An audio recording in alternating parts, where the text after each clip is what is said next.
గోతిలో వారే పడతారు. ఈ సామెత వైసీపీ అధినేత జగన్ అతికినట్టు సరిపోతుంది.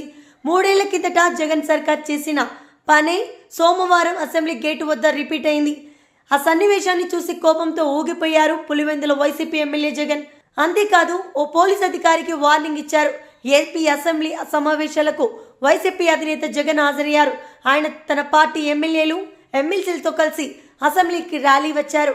నేతలు నల్ల కండువాలు ధరించి ప్లకార్డ్స్ పట్టుకుని ప్రభుత్వాన్ని వ్యతిరేకంగా నినాదాలు చేశారు. సేవ్ డెమోక్రసీ అంటూ నినాదాలు చేశారు.